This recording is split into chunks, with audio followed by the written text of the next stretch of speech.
el misterio del rapto de la iglesia. En la primera carta a los Corintios, capítulo 15, que va a ser nuestro pasaje principal, vamos a sentar las bases de esta conferencia y vamos a ver a través de esta serie preguntas como: ¿quiénes se van a ir en el arrebatamiento de la iglesia o en el famoso rapto de la iglesia? ¿Es el rapto de la iglesia lo mismo que la segunda venida de Cristo o son dos eventos con un intermedio de tiempo de separación? Cuando nos vayamos, ¿cómo nos vamos a ir? ¿El cuerpo, el alma o el espíritu? Los que están muertos, ¿dónde están ahorita? ¿Es verdad que los que mueren están en estado inconsciente? ¿Que cuando morimos, hasta que resucitemos, vamos a cobrar la conciencia? ¿O las personas que murieron ya están conscientes desde el momento que murieron? Vamos a ver también de qué forma el espíritu, el alma y el cuerpo están interconectados y quiénes se encuentran ahorita en el centro de la tierra, qué están haciendo en el centro de la tierra y quiénes se encuentran en el cielo. Y nuestros parientes que han muerto o hermanos en Cristo que están en el cielo ahorita, ¿qué están haciendo en el cielo? ¿Nos están viendo? ¿Están conscientes ellos de lo que está pasando en el mundo? Y cuando venga el arrebatamiento, ¿qué va a suceder aquí en el mundo? Cuando estemos en el milenio, porque lo vamos a ver también eso, ¿verdad? ¿Qué vamos a hacer? Nos vamos a seguir reproduciendo. Cuando nos muramos, mi familia va a ser mi misma familia. Voy a conocer a Fido, mi perro. Va a estar conmigo mi perro. Vamos a poder comunicarnos, nos vamos a conocer.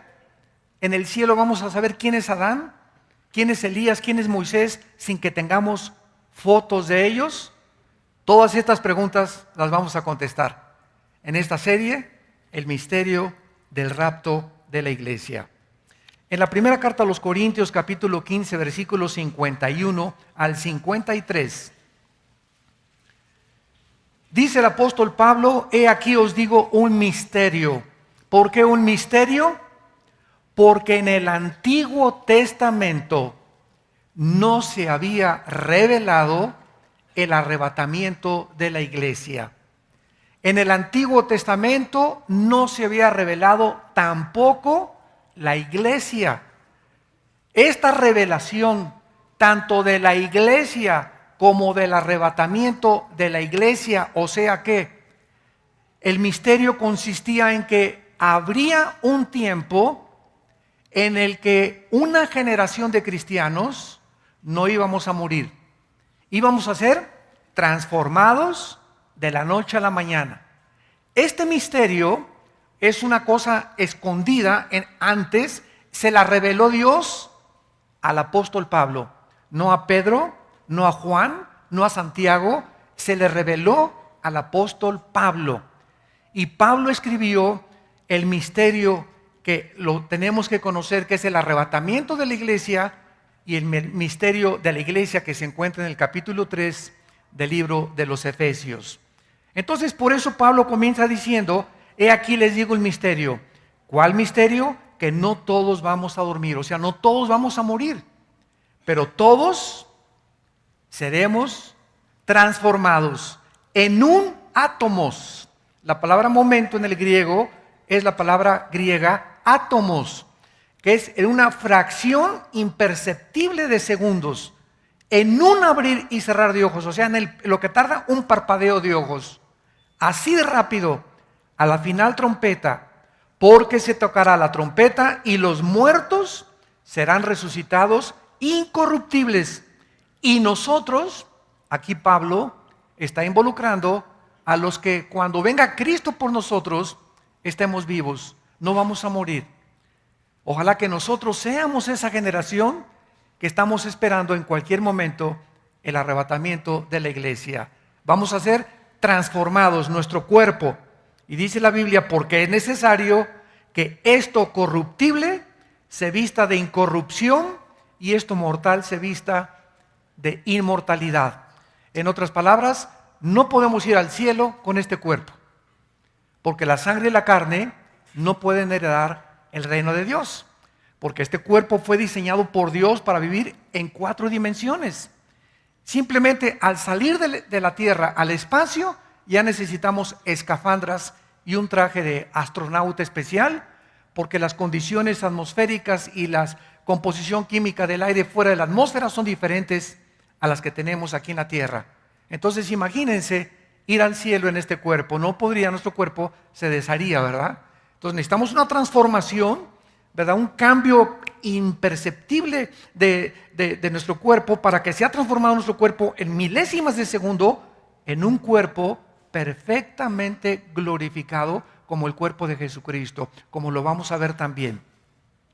Y leamos rápidamente también en la primera carta a los Tesalonicenses, capítulo 4, primera de Tesalonicenses, capítulo 4, versículo 14 en adelante. Tampoco, hermanos, queremos que ignoren acerca de los que duermen, para que no se entristezcan como los otros que no tienen esperanza. Porque si creemos que Jesús murió y resucitó, así también traerá Dios con Jesús a los que durmieron en él, ¿verdad? Esto implica, ¿verdad?, que los muertos ya están con Jesús. Esto echa por tierra la famosa teoría de una secta que se llama los Testigos de Jehová, que enseñan que cuando morimos estamos dormidos, en estado inconsciente. Dice que Jesús, cuando venga, va a traer con él a los que murieron antes que nosotros. Por lo cual os decimos esto en palabra del Señor, que nosotros que vivimos, que habremos quedado hasta la venida del Señor, no precederemos a los que durmieron. O sea, no vamos a ser arrebatados antes de los muertos, porque el Señor mismo, con voz de mando, con voz de arcángel y con trompeta de Dios, descenderá del cielo, y los muertos en Cristo resucitarán primero. Luego nosotros, vean el orden, primero cuando venga Cristo en el arrebatamiento, todos los muertos de la iglesia de la cruz a nuestros días, lo vamos a ver, los muertos del Antiguo Testamento no se van en el rapto. Apunta eso, los muertos del Antiguo Testamento van a resucitar hasta después de la tribulación, como lo vamos a ir enseñando. Entonces, en el rapto se van todos los que estamos en Cristo, los que fuimos bautizados en el cuerpo de Cristo por el Espíritu Santo, la iglesia, que no existía en el Antiguo Testamento. Los santos del Antiguo Testamento van a resucitar. Isaías 26, Daniel capítulo 12, el 1 al 3 lo vamos a ver hasta después de la tribulación. Entonces, en el rapto es para todos los cristianos desde Pentecostés hasta el día que Cristo venga por nosotros. Y dice así: y luego nosotros que vivimos, los que hayamos quedado, seremos arrebatados juntamente con ellos en las nubes para recibir al Señor en el aire, y así estaremos siempre con el Señor. Por tanto, aliéntense los unos a los otros con estas palabras. Esta es una de las verdades más grandes, más profundas y más emocionantes de la Biblia, la doctrina del arrebatamiento de la iglesia.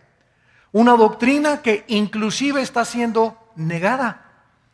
En mis viajes yo me he encontrado pastores que están diciendo que no es verdad que existe el rapto. Hasta ese grado se ha llegado a introducir estas herejías.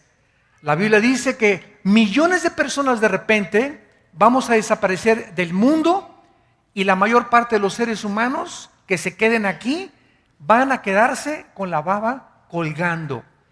Van a preguntarse, ¿verdad?, qué pasó. Los periódicos mañana en la mañana o el día que pase el arrebatamiento, los medios de comunicación, Fox News, CNN, Televisa, ¿verdad?, Televisión Azteca, Telemundo, Univisión, todos los sistemas masivos de comunicación, desaparecieron millones de personas de repente, voltearon millones de personas y ya no está la esposa, ya no está tu esposo, ya no están tus hijos, ya no están los bebés en los hospitales, aviones que se van a estrellar porque los pilotos desaparecieron, grandes accidentes de tránsito en todas las carreteras, porque de repente choferes desaparecieron de sus vehículos, y va a ser un caos internacional.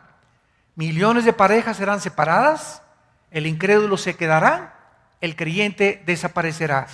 Aviones sin pilotos, choferes sin vehículos, niños en sus cunas, gobiernos se quedarán sin cientos de políticos, barcos sin sus capitanes, etcétera, etcétera. ¿Qué es el rapto en primer lugar? Vamos a definir doctrinalmente qué significa el arrebatamiento de la iglesia.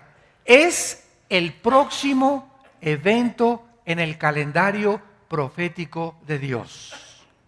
Lo próximo que va a suceder dentro de las profecías de la Biblia es el arrebatamiento de la iglesia. Dicho de manera simple, es la primera fase de la venida de Cristo y la intersección de dos eventos: la resurrección de los muertos, o sea, los creyentes de la época de la iglesia, y la transformación instantánea de nuestros cuerpos. Cuando Cristo regrese, va primero a venir en el aire sin poner los pies en la tierra. Viene por nosotros para sacarnos con Él, y mientras nos vamos con Él, van a pasar en la tierra 7 años de tribulación. Repito, viene Cristo y nos saca, y va a firmarse un tratado en el Medio Oriente por el anticristo. Tal vez en el momento en que el anticristo firme el tratado, nosotros nos vayamos. Porque en segunda de Tesalonicenses capítulo 2 dice que el anticristo no vendrá sin que antes venga la apostasía y se manifieste entonces el hijo de perdición. Lo vamos a ir viendo también. Entonces nos vamos en el rapto, pasan 7 años de tribulación, y al acabar la tribulación, la guerra del Armagedón, nosotros en los 7 años, mientras estamos en el cielo, estamos en el tribunal de Cristo. 1 Corintios capítulo 3, donde vamos a ser evaluados y recompensados de todas las cosas mientras estábamos en el cuerpo. 2 Corintios 5:10. Cuando regresemos en el Armagedón con Cristo, regresamos con Él. Repito, el rapto viene por nosotros, la segunda venida es con nosotros. Ahí está claramente demostrado que son dos eventos separados. En el rapto viene por nosotros, en la segunda venida viene con nosotros, ya glorificados, a establecer su reino milenial aquí en la tierra. Entonces, la primera venida de Cristo sucede en dos fases: el arrebatamiento de la iglesia, y la segunda después de la tribulación, cuando regrese para derrotar al anticristo e iniciar la guerra del Armagedón. En segundo lugar, cuando nos referimos al rapto de la iglesia, estamos también refiriéndonos a la resurrección de los justos, porque los que no son cristianos no van a resucitar en el arrebatamiento. En el arrebatamiento resucitan todos los que habían muerto, pasan 7 años de tribulación, y después venimos nosotros con Cristo, y después 1000 años, y al acabar los 1000 años resucitan los que no recibieron a Cristo en sus vidas. Esto está en Apocalipsis 20 del 11 al 15, y se conoce en la Biblia como el juicio del gran trono blanco. Y en tercer lugar, la resurrección de los justos o de los cristianos se llama en la Biblia la primera resurrección, en Apocalipsis 20 del 4 al 6. ¿Por qué se llama la primera resurrección? Vayamos a 1 Corintios otra vez, capítulo 15, y veamos esto con detenimiento, porque vamos a demostrar que va a haber muchas resurrecciones, varias resurrecciones. Dice el versículo 22, 1 Corintios 15, porque así como en Adán todos mueren, en Cristo todos serán vivificados, pero cada uno en su debido orden. Aquí ya está hablando Cristo de un orden de las resurrecciones. Las resurrecciones van a tener un orden. ¿Quién fue el primero que resucitó? Claro, ¿verdad? Porque antes de Cristo resucitó Lázaro, ¿no es verdad? Pero Lázaro volvió a morir. Todos los que resucitaron antes de Cristo volvieron a morir. Pero Cristo es el primer ser humano, el primero, por eso se llama el primogénito de los muertos, que cuando resucita ya no vuelve jamás a morir. Porque se trataba de eso, que con su resurrección venciera la muerte y nos mostrara a todos nosotros que así como Él resucitó, nosotros también viviremos con Él y no volveremos jamás en la eternidad a morir. Entonces dice aquí en Corintios, cada quien en su orden. Cristo, número 1. 2, ¿quién resucitó con Cristo? ¿Se acuerdan que se abrieron las tumbas? ¿Se acuerdan de la resurrección de Cristo? Y muchos que habían muerto resucitaron, ¿verdad? Tal vez entre ellos iba Lázaro también, pero hubo cantidad de santos que resucitaron para cumplir la fiesta de Levítico 23, que se llama la fiesta de las primicias, cuando los sacerdotes entregaban el fruto, ¿verdad? O el pueblo a los sacerdotes, recibían el fruto y recibían una gavilla junto con el fruto. Entonces el fruto es Cristo, el primer fruto entre los muertos, y la gavilla tenía que acompañarlo, que eran los que resucitaron juntamente con Él. Y luego dice el versículo 23, luego los que son de Cristo en su venida. Aquí se está refiriendo, ¿verdad?, ya a nosotros en el arrebatamiento, y luego el fin, cuando entregue el reino de Dios. Muy bien, después de nosotros, ¿quién va a resucitar? Después de nosotros, ¿quién sigue en la resurrección? Bueno, siguen, ¿verdad?, los 144,000. En la tribulación van a resucitar los 144,000. Y ahí ya llevamos 4 resurrecciones. Cristo, las primicias, nosotros y los 144,000. Se ven en Apocalipsis 14 en el cielo, alabando a Dios en el monte Sión. Después de ellos, ¿quién va a resucitar? Los 2 testigos. Apocalipsis capítulo 11. Muchos dicen que es Elías y que es Moisés. Puede ser, puede que no sea, a lo mejor es Enoc y Moisés. Entonces, después viene la resurrección de los 2 testigos, que en Jerusalén los 2 se van a levantar enfrente de toda la gente. Y después de ellos, al final de la tribulación, viene la resurrección de todos los santos del Antiguo Testamento. Qué importante es, santos de Dios, que ustedes tengan esta doctrina y que sepan exactamente, escatológicamente, las profecías de la palabra de Dios. Y después, al acabar el milenio, la última resurrección, los malos, que van a presentarse, y ya vamos a estar nosotros como el gran jurado, donde Dios va a mandar al lago de fuego a todos aquellos que rechazaron y que no quisieron nada con su Hijo Jesucristo. En aquel tiempo, entonces, Dios les va a demostrar que Él nunca mandó a nadie al infierno. Como me dijo una vez una viejita, ay, hermano Alducin, Dios es más bueno que San Crisóstomo. Le dije, sí, Dios es bueno, claro, Dios es amor. Y me dice esta viejita, es que Dios no va a mandar a nadie al infierno porque es muy bueno Dios y al final va a perdonar a todos. Y le dije, amén, yo estoy de acuerdo con usted. Dios no va a mandar a nadie al infierno, ellos se van a ir solitos. De tal manera amó Dios al mundo que dio a su Hijo unigénito, para que cualquiera de ustedes en esta mañana y los que deben a traer los millones por la televisión no se pierdan. Dios abrió sus brazos en la cruz y dijo, los amo. Me acusan de injusto. Una vez me dijo un ateo, oiga, es que no es justo, me dice, dentro de la justicia y la jurisprudencia y las leyes, por aquí, por allá, no es justo que Dios nos culpe de un pecado de Adán y Eva y que hayamos nacido todos pecadores por la culpa de un par como ustedes enseñan de la Biblia. ¿Usted considera eso justo? Y le dije, no, no es justo, tiene usted razón. Y le pregunté, ¿y acaso es justo que alguien pague por usted? Ah, caray. Le dije, pues así como usted acusa a Dios de injusto, también es injusto que alguien haya pagado todas las maldades y todas las blasfemias que usted hizo en la cruz. Y es lo que Dios nos ofrece en la cruz del Calvario, para que Él sea el que justifica y nadie se atreva a decirle, eres un Dios injusto. ¿Me acusas de injusto? Pues es justo que haya muerto por ti y haya pagado por ti, pues es lo que te ofrezco.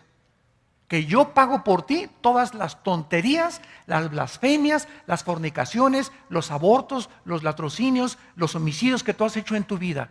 Todo lo pago yo por ti, no tienes tú por qué pagar nada, lo pago con mi sangre y con mi vida en la cruz. Esta es la injusticia más grande, que alguien entre cuando Barrabás había sido el criminal más grande de todos los tiempos, y de repente entró un soldado y le abrió la puerta a Barrabás y le dijo: eres libre, Barrabás. Y Barrabás salió, pero ¿cómo que soy libre? ¿Por qué? Porque alguien, el que está allá afuera, pagó por ti. Eso es lo que Dios, el mensaje que Dios nos da. Somos libres. Pero ¿cómo es posible si yo fui bandido, borracho, parrandero y jugador?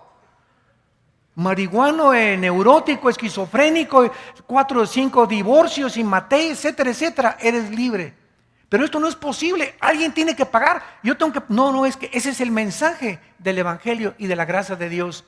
Dios paga en nuestro lugar lo que nosotros merecíamos pagar por amor de su Hijo Jesucristo. Para que Dios sea el que justifica y que nadie se atreva a decirle a Dios que es injusto. Porque es más injusto que Él haya pagado en nuestro lugar. Muy bien, vamos ahora a ver rápidamente qué sucede cuando morimos. Para comenzar a poner las primeras bases, para ir desde la A hasta la Z. Para poder entender cómo se va a llevar a cabo esta reunión de nuestro cuerpo, nuestra alma y nuestro espíritu en el arrebatamiento, tenemos que comprender lo que la muerte física le hace al cuerpo, al espíritu y al alma.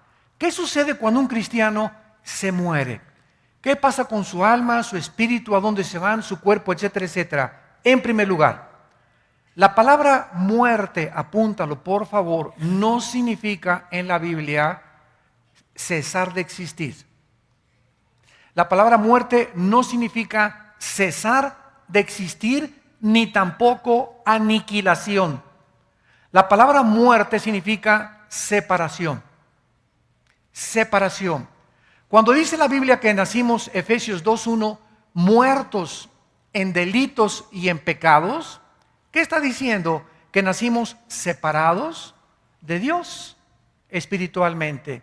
Somos espíritu, tenemos un alma, vivimos dentro de un cuerpo. Otra vez, soy espíritu, tengo un alma y vivo dentro de un cuerpo. En otras palabras, mi espíritu y mi alma son realmente mi yo y están dentro de una botella, dentro de un envase, dentro de una casa temporal que está sujeta a la corrupción o físicamente a la ley de la entropía. Todo se desgasta, estamos muriendo celularmente desde que nacimos y este cuerpo cada día se hace agota y se desgasta hasta que llegamos a lo viejito, ¿verdad? Nacemos chiquitos y llegamos a la vejez y el alma y el espíritu se van renovando dentro de nosotros. Esto se hace cada vez más viejo, pero el interior, con la palabra de Dios, va haciéndose más fuerte y más fuerte y más fuerte y más fuerte. Cuando Adán y Eva pecaron, el espíritu se apagó, se separó de Dios. Y desde Adán hasta nuestros días, nacemos ¿cómo? Con alma y con cuerpo, exactamente igual que los animales. Porque los animales tienen alma. Entonces, desde Adán hasta nuestros días, todos nosotros nacimos con el alma y con el cuerpo. La única diferencia entre nosotros, aún separados de Dios espiritualmente, entre nosotros y los animales, es que aún cuando nacimos separados de Dios, muertos espiritualmente a Dios, Dios puso dentro del alma la conciencia de la eternidad. Eclesiastés 3:11. Porque los animales no tienen conciencia de la eternidad. Los animales no saben que van a morir. Los animales no tienen conciencia de su existencia, pero nosotros sí la tenemos. Esa es la diferencia entre nosotros y los animales. Cuando Cristo vivía, se acercó a un hombre llamado Nicodemo. Religioso, le decían San Pancracio de Tlalnepantla. religioso y cumplía con toda su religión, iba a su iglesia miércoles de ceniza, se iba de rodillas a la villa, etcétera, etcétera. Religiosísimo Nicodemo, como todos los fariseos. Nicodemo se acercó a Cristo con su alma y con su cuerpo. Juan capítulo 3, y le dijo a Cristo: Rabí, sabemos que tú has venido de Dios por las cosas que tú has hecho. Y Cristo lo paró en seco. Ya no lo dejó seguir platicando. Y le dijo: Nicodemo, tienes que nacer de nuevo. Estás muerto, separado de mi Padre espiritualmente. Tu religión es almática y tu religión tú la inventaste. Si tú no naces de nuevo, si tu espíritu no vuelve a resucitar, si no es regenerado tu espíritu, aunque seas persinado, bautizado y católico, protestante, mormón, bautista, presbiteriano, nazareno, amistad cristiana, Vía Nueva para el Mundo, no importa la religión que vayas, mientras tú no nazcas de nuevo, mientras no se regenere tu espíritu por el Espíritu de Dios, no vas a entrar al cielo. Y si tú te mueres con solo tu alma y con tu cuerpo, sin que tu espíritu durante tu vida se haya regenerado, te condenas eternamente. Entonces, Cristo nos trae un mensaje de que necesitamos nacer de nuevo. ¿Qué significa esto? Que cuando entra el Espíritu Santo a nuestra vida, porque el Espíritu es el que vivifica, entra a lo que estaba muerto, al foco, y lo prende. ¿Y quién es un cristiano? Es una persona que ha nacido, que ha vuelto otra vez a resucitar, que comienza a comunicarse con Dios. Porque Dios no es alma, Dios no es cuerpo, Dios es espíritu. Juan 4:24. Y si quieres comunicarte con Dios, y si quieres adorar a Dios, y si quieres servir a Dios, tiene que ser a través de tu espíritu. Pero naciste muerto. Entonces, como estamos muertos espiritualmente, inventamos las religiones. ¿Qué son las religiones? El esfuerzo o el sustituto del plan de Dios para comunicarse con Dios. ¿Y qué es la religión? Es un sistema de creencias, de dogmas, de ritos, de ceremonias. El católico tiene sus dogmas, el protestantismo las suyas, los mormones las suyas, etcétera, etcétera. Todas las religiones tienen su forma, el judaísmo, el hinduismo, los musulmanes, el islam. Todos están tratando de alguna manera, ¿qué cosa? De poder comunicarse con alguien que en la conciencia traemos, que existe y que es nuestro creador. Pero estamos tratando de comunicarnos con Él equivocadamente, a través de buenas obras, porque todas las religiones enseñan, sin excepción, pórtate bien, haz buenas obras y sacrificios. Y por eso toda la historia de las religiones es sacrificios a los dioses. Los aztecas les sacaban el corazón a las víctimas, los mayas también, los aucas en el Brasil, el espiritismo de los cheyennes, de los sioux, de las tribus indias en Estados Unidos, en Europa, en fin, por todos lados encontramos en la historia de las religiones un grande derramamiento de sangre, tratando de agradar a los dioses. Aquí en México, ¿verdad? Millones de personas de rodillas a la villa, en Teotihuacán cargándose energía del sol, ofreciendo a los dioses. Ahorita en Yucatán hay más de 12,000 personas que vinieron de Europa a esperar el 21 de diciembre, porque los ovnis se comunicaron con los mediums de ellos y les dijeron que los malos nos íbamos de aquí, de este mundo. Entonces, cuando venga el arrebatamiento, ya está preparándose la humanidad para saber que los buenos se quedan, los perfectos y los que son tolerantes, porque nosotros somos los religiosos, los cristianos. Entonces, me van siguiendo. El nacimiento es el que nos hace que otra vez en el espíritu nos comuniquemos con Dios. Ahora, cuando una persona nace de nuevo, espiritualmente, Dios nos deja una Biblia, que es el libro que tengo en mis manos, para que este libro me dé la información del reino espiritual. La Biblia no la puede entender por más doctorados que tengas en química, en filosofía y letras, en ciencias políticas y tengas 3 premios Nobel. Una persona que no ha nacido de nuevo está entrando a la Biblia con su mente. Y dice 1 Corintios 2 que el hombre natural, el hombre que no ha nacido de nuevo, no entiende las cosas de Dios, porque las cosas espirituales se tienen que entender espiritualmente. Y es el Espíritu el que entra a nuestra vida y el que comienza a abrirnos la Biblia y a darnos entendimiento, no racionalmente, espiritualmente. Comenzamos a discernir, no razonar, discernir las cosas de Dios. ¿Me van siguiendo? Y esta es la razón por la cual la persona que no es cristiana se acerca a la Biblia y choca con la Biblia. Oye, pura sangre. ¿Cómo es posible que Dios haya mandado a matar a los cananitas? Esto es genocidio. ¿Cómo es posible que David sea un hombre conforme al corazón de Dios y se haya cometido adulterio y hasta homicida fue? ¿Y cómo es posible que esto y el otro? ¿Por qué? Porque chocan con la Biblia. Y cuando tú vienes a la Biblia y no la entiendes, ¿sabes por qué no la entiendes? Pues porque no la entiendes. Tan sencillo como esto, ¿verdad? Yo así como dijo Teofilito, ahí te vas a quedar. ¿Y por qué? Porque tu intelecto no ha sido abierto, no ha sido expandida tu comprensión espiritual.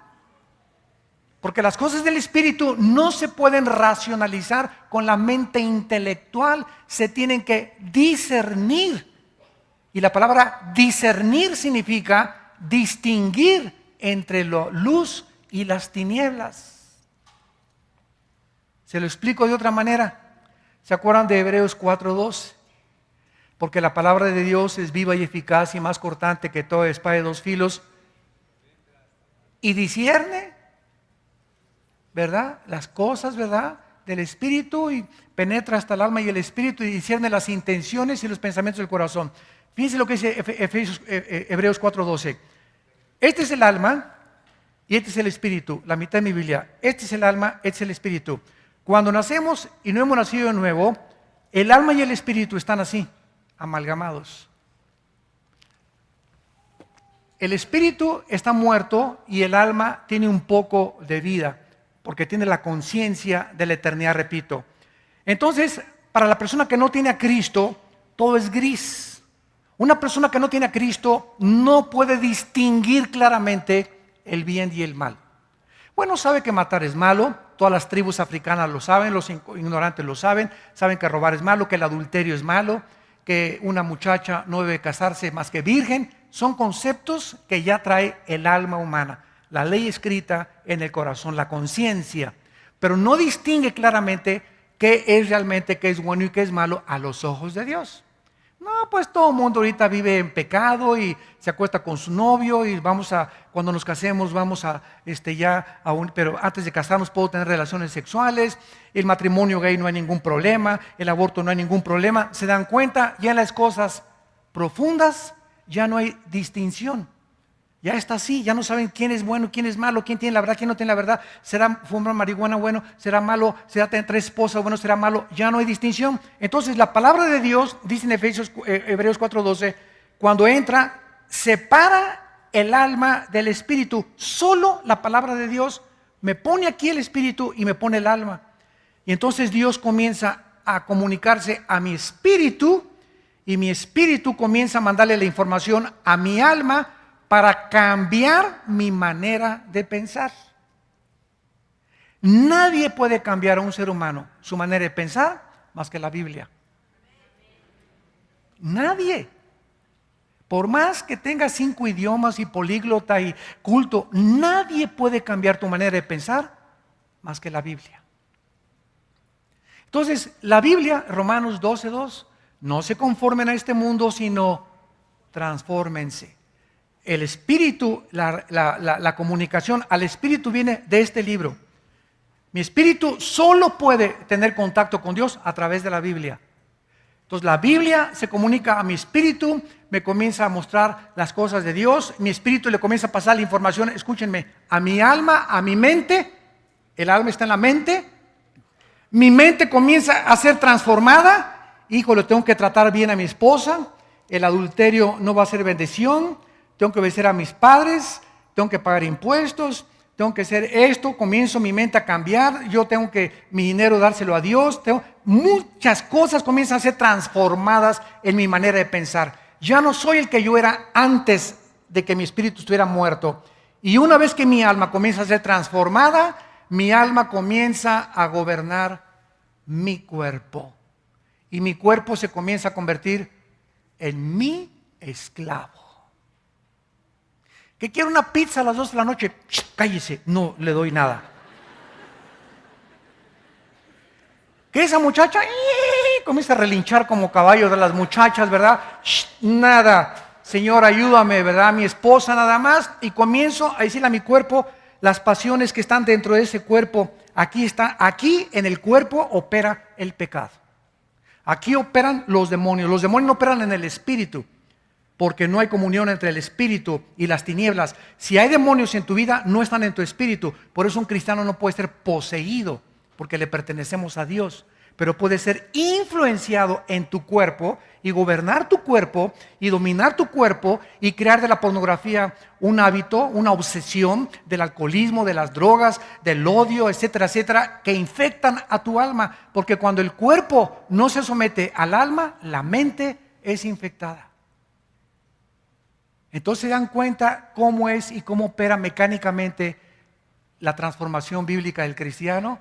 El espíritu tiene que nacer de nuevo, el espíritu tiene que ser alimentado con la palabra de Dios. Mientras más leo la Biblia, mientras más medito, mientras más tengo comunión con Dios, más mi mente se renueva. Y mientras más se renueva mi mente, más fuerte soy mentalmente, porque mi cuerpo trae una fuerza como ustedes no se imaginan. Cristo se lo dijo en Getsemaní: el espíritu está presto, pero la carne es débil, débil, débil, débil. Y por eso le pregunto a una persona: ¿por qué fumas? ¿Qué no sabes que el cigarro te infecta las encías, la laringe, el esófago, todo, y que el alcohol te amuele el hígado? Sí, sí lo sé, hermano, pero no puedo dejarlo de hacer. O sea, esa persona tiene una fuerza en el cuerpo mucho más grande que su fuerza de voluntad. Yo sé que la pornografía me afecta, pero soy adicto. Hay algo que me lleva a la pornografía y que yo sé que está mal, pero me lleva contra eso, y veo que mi cuerpo vence a mi alma, vence mis pensamientos. ¿Por qué? Porque tu alma no está renovada. Eres débil mentalmente y la fuerza de voluntad no sirve. Dice en Romanos 8: si por el espíritu vences la carne, vivirás. Muy bien, una vez que hemos comprendido más o menos esto, vamos a ver ahora a continuación, en segundo lugar, en el capítulo 35 del libro del Génesis, la diferencia entre el espíritu y el alma. Hay algunas enseñanzas de algunas iglesias que enseñan la famosa dicotomía, dicodos, que el alma y el espíritu es lo mismo y que son términos intercambiables. ¡Qué gran error! Tanto etimológicamente, la etimología es la rama de la ciencia que estudia la raíz de las palabras. Y saben ustedes que casi todos los lenguajes vienen del latín y del griego. Entonces, cuando estamos una etimología o cuando estamos hablando de palabras, qué importante es definir qué estamos diciendo, ¿verdad? Yo en mis debates que tengo con los ateos o con comunistas o con musulmanes en la televisión, en el radio, siempre me enfrento con lo mismo. Me encuentro con personas que quieren debatir conmigo y están usando términos que ni ellos mismos conocen. Entonces tengo que regresar: oye, ¿qué quieres decirme con lo que tú me estás, con esa palabra que usaste? Entonces, cuando comenzamos a definir los términos, comenzamos ya a aclarar un poco más la comprensión de la mente para poder tener un diálogo más comprensible o más racionalmente contra estas personas. En Génesis 35, en el versículo 18 y en el versículo 29, encontramos, como más adelante en el Nuevo Testamento, muchos más, que el alma y el espíritu son dos entidades totalmente diferentes. Dice así Génesis 35, 18. Aconteció que al salírsele, ¿qué cosa? Apúntalo ahí en tu Biblia. Esa palabra alma es la palabra hebrea Nepesh, así como suena, N-E-P-E-S-H, Nepesh. La palabra, la letra o las letras S-H en el hebreo se pronuncian en hebreo como J. Entonces se pronuncia Nepej. Y los judíos, como los alemanes, ponen mucho énfasis en el no voy a hacer otra cosa, ¿verdad? No se asusten. Nepej. Todos, por ejemplo, dicen Yeshua a Mashiach. O sea, Jesús el Mesías. Se escribe Mashiach. Jesús el Mesías en el hebreo. Pero se pronuncia la CH. Yeshua Mashiach. Y siempre pronuncian dándole mucho énfasis a la palabra J en el hebreo. Entonces la palabra Nepej, alma. Ahora el versículo 29. Y exhaló Isaac, ¿qué cosa? El ruach, que se escribe R-U-A-C-H, ruach en el hebreo. Y se pronuncia igual, ruach. Aquí vemos que al morir dos personas diferentes, el Espíritu Santo nos muestra que se salieron de esa persona dos cosas de un cuerpo muerto. Cuando morimos hay dos cosas que salen de dentro de nosotros: el alma, nepej, y el espíritu, roaj. Estas dos palabras, etimológicamente, que significan dos cosas distintas, nos muestra que son diferentes. Como Hebreos 4:12. La palabra de Dios discierne el alma y el espíritu. 1 Tesalonicenses 5:23, para que todo vuestro ser, espíritu, alma y cuerpo sean guardados irreprensibles en la venida de Cristo. Entonces yo no encuentro, ¿verdad?, ninguna discrepancia o ningún argumento para sostener que el alma y el espíritu son diferentes. Ahora muy bien, ¿cuál es la diferencia? Apúntalo. El alma es el centro de nuestras emociones, sentimientos, la voluntad y el intelecto. Otra vez, el alma es el asiento de las emociones, los sentimientos, la voluntad y el intelecto. Y el espíritu es la parte inmaterial del ser humano a través de la cual conocemos, servimos y adoramos a Dios. Porque Él es espíritu. Otra vez, no se conoce a Dios con el alma, con la mente. Se le conoce en el espíritu. El espíritu le pasa la información a la mente. En segundo lugar, no podemos a Dios servirle a través de nuestras obras muertas, sino a través de nuestro espíritu. Hay cristianos que son nacidos de nuevo, pero que creen que el ser demasiado activistas en la obra de Dios, y reparten folletos y por aquí por allá, y no está malo, no hay nada de malo en eso. Y pastores que yo conozco y misioneros que son muy activos, y por acá y por allá, y viajan de las 7 de la mañana a las 11 de la mañana, y hasta se agotan y hasta ni vacaciones van. Y todo eso no le agrada a Dios. Porque si tú quieres servir a Dios, lo sirves en espíritu y en verdad, en tu comunión con Jesucristo. 1 Corintios 1:9. Fuimos llamados a la comunión con Jesucristo. Mientras tú no le des a Dios la prioridad en tu vida, de en las mañanas tener como prioridad tu tiempo con la Biblia y en oración, hagas lo que hagas, puedes hacer iglesias, puedes predicar, mientras no entendamos que servimos a Dios primero, a Él en comunión y en oración, no vamos a entender qué es servir a Dios. Yo oí un testimonio hace poco de un pastor en Estados Unidos que Dios le quitó la iglesia. Y dice, me fui con mi esposa a un rancho.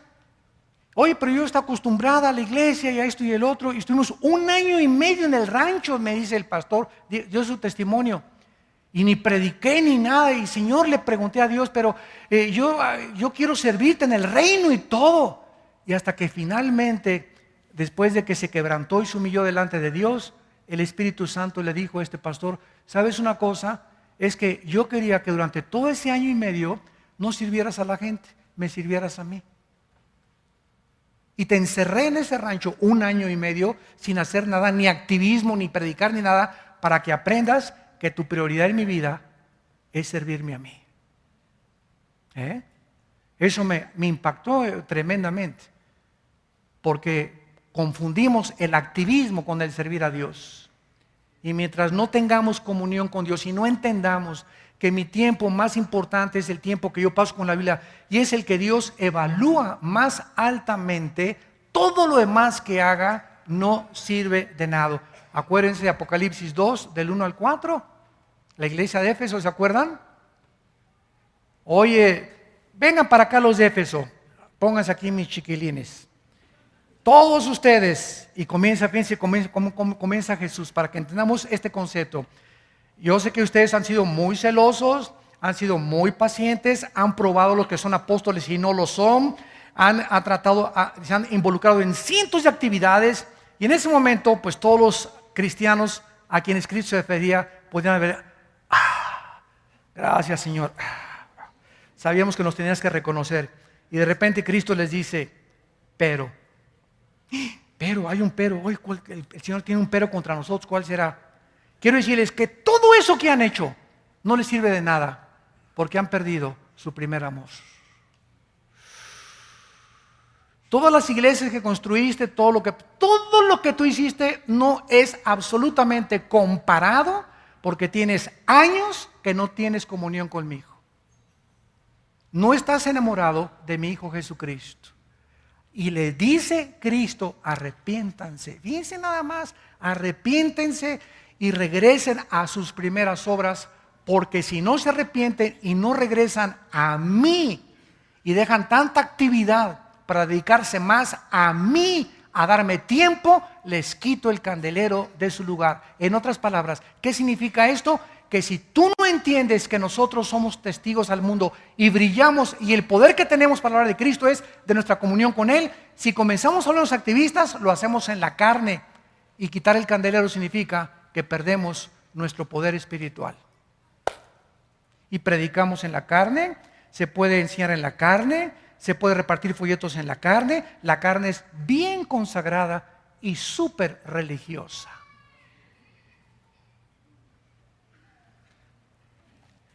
Muy bien, veamos ahora a continuación, ¿verdad? Entonces, que al morir, ¿qué pasa? Espíritu, alma y cuerpo. Al morir el cristiano, el alma y el espíritu del cristiano, al morir, si te mueres hoy a las 5 de la tarde saliendo aquí te atropella un camión, inmediatamente subimos al cielo. Inmediatamente, 2 Corintios 5, 9 al 10, ausentes del cuerpo, presentes en el Señor. Lo vamos a demostrar. Nos vamos inmediatamente al tercer cielo. El cuerpo lo entierran, lo creman, no importa lo que le hagan. Si lo creman o no lo quieren cremar, es opción, cada quien esté convencido en su mente, no hay ninguna ley en el Nuevo Testamento.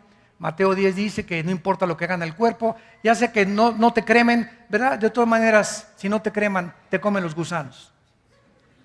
Ahórrate el ataúd, ¿verdad? Y que te cremen mejor. Yo es mi consejo que le doy a la gente, ¿verdad? Y te ahorras tanto borlote que el mejor cofre, la mejor caja para mi abuelito y para mi papá, y que le pongan chapa de oro alrededor a la caja, ¿verdad?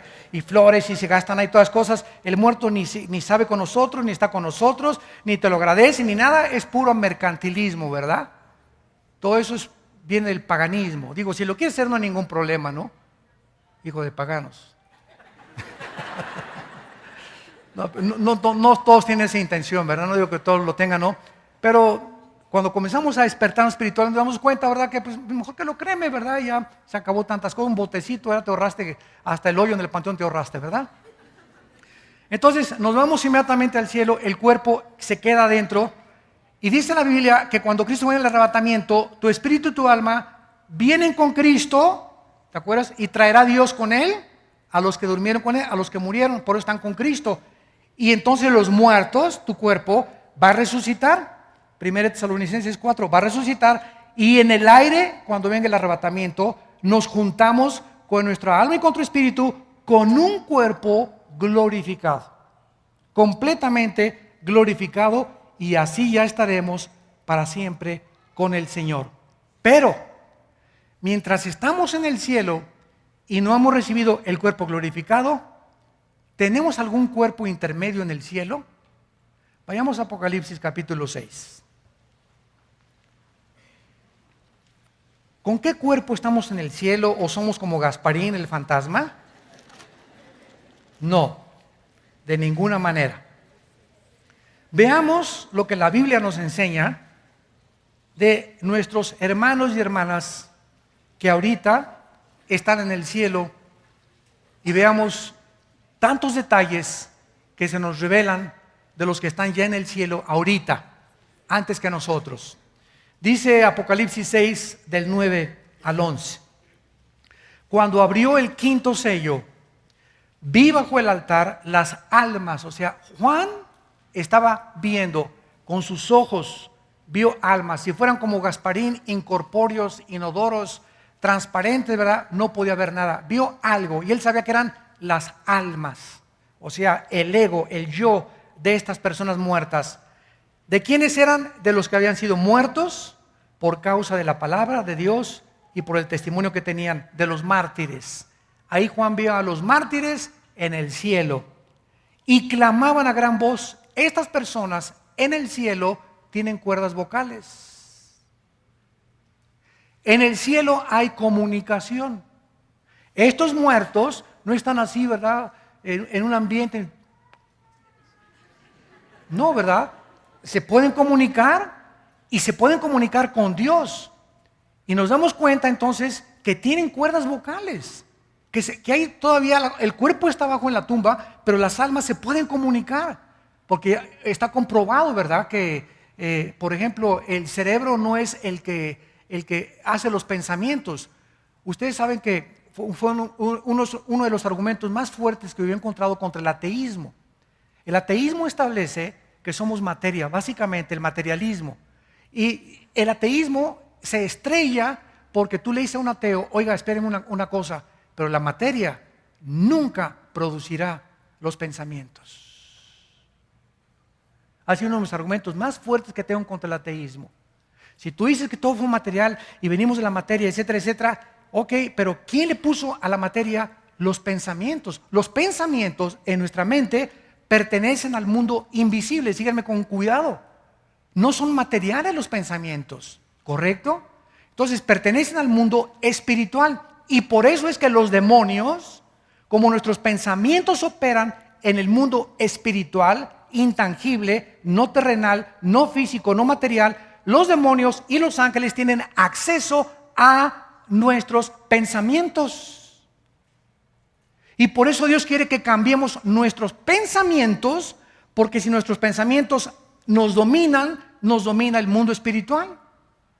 Pero si mis pensamientos comienzan a ser transformados por la palabra de Dios, comienzo con mis pensamientos a darme cuenta que mayor es el que está dentro de mí que el que está en el mundo. Porque cuando vengan pensamientos a atacarme de tentaciones pornográficas o sexuales o de alcohol o de drogadicción o de robo, de homicidio, mi mente está fortalecida para rechazar eso y me doy cuenta que soy un guerrero de Dios.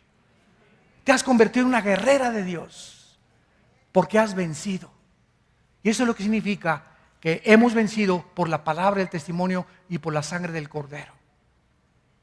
Entonces, los pensamientos pertenecen a otro ámbito que no es el material, señor ateo, con el respeto que se merece.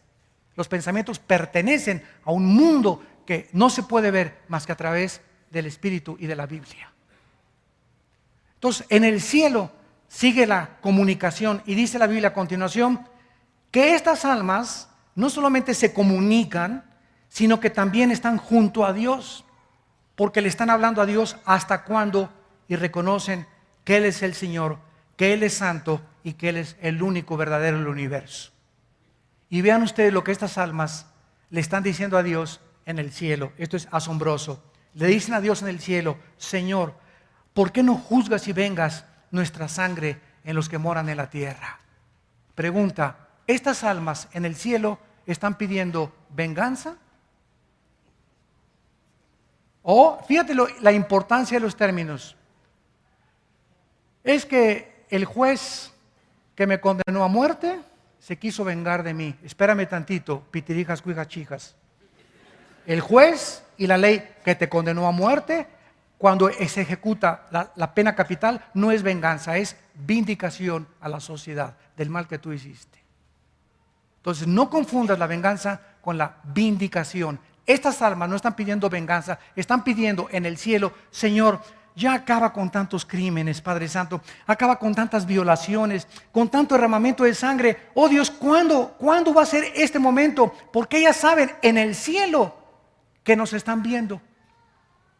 Esto significa que nos están viendo y que saben que no ha acabado en el mundo todavía el borlote que tenemos aquí abajo.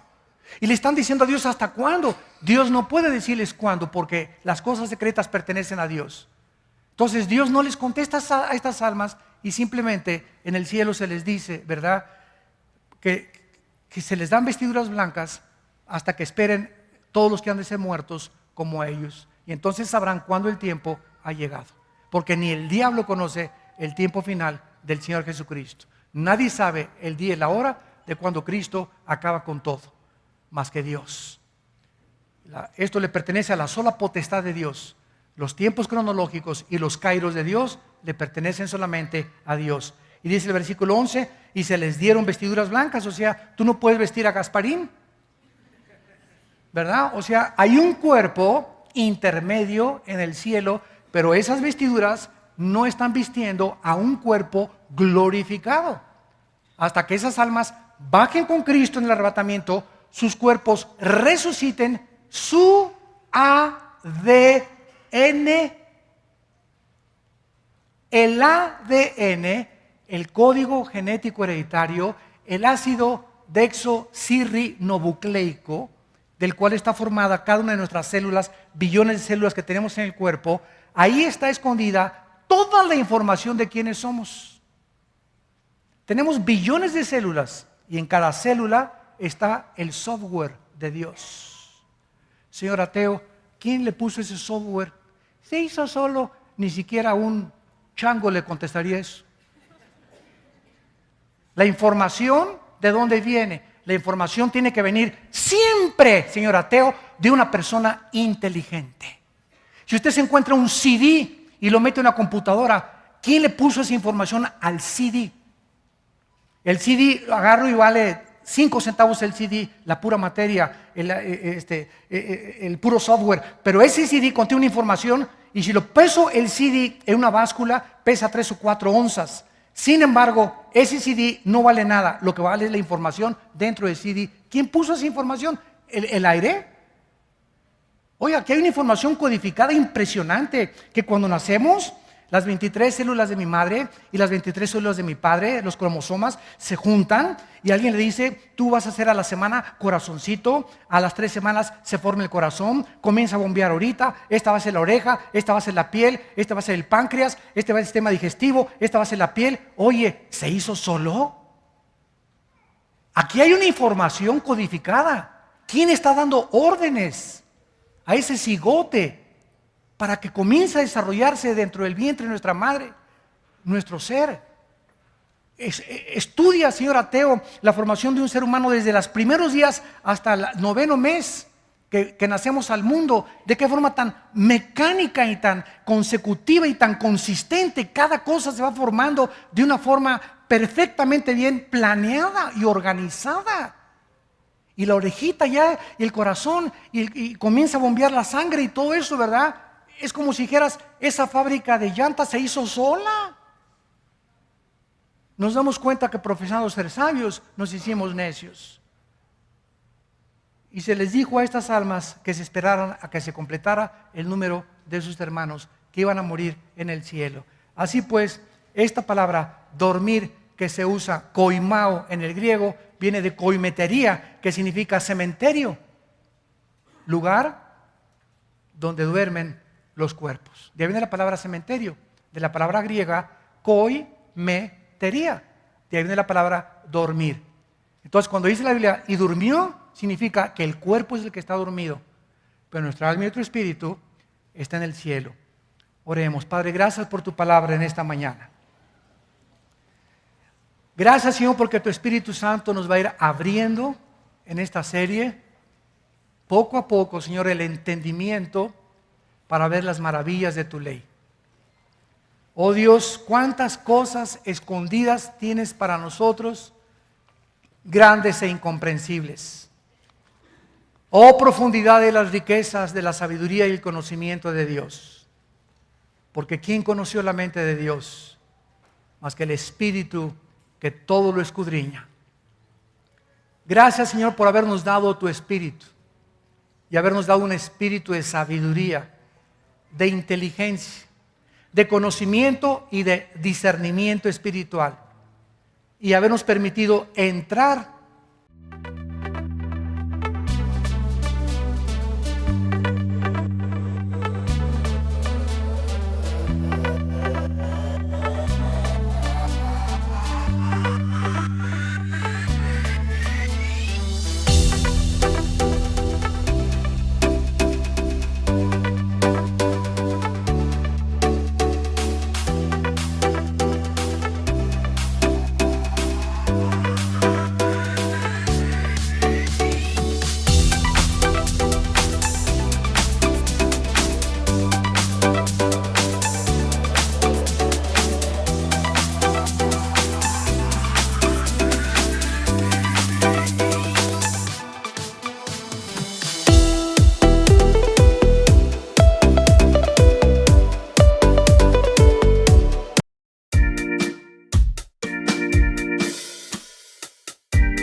a este mundo espiritual que el ser humano está intentando entrar a través de la brujería y de las religiones y del ocultismo equivocadamente, pero que la Biblia nos dice que es Jesucristo el que nos vino a abrir la puerta al mundo espiritual, porque Él dijo que nadie te conocía a ti más que Él y aquellos a quienes Él les quiera revelar a través del arrepentimiento de sus pecados y la aceptación de que Él pagó en una cruz en nuestro lugar.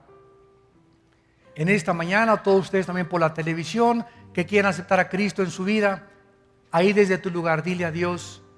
Tal vez estás en un hospital viéndonos, en una sala, en un cine, en un bar o en tu casa. Dile a Dios, Señor,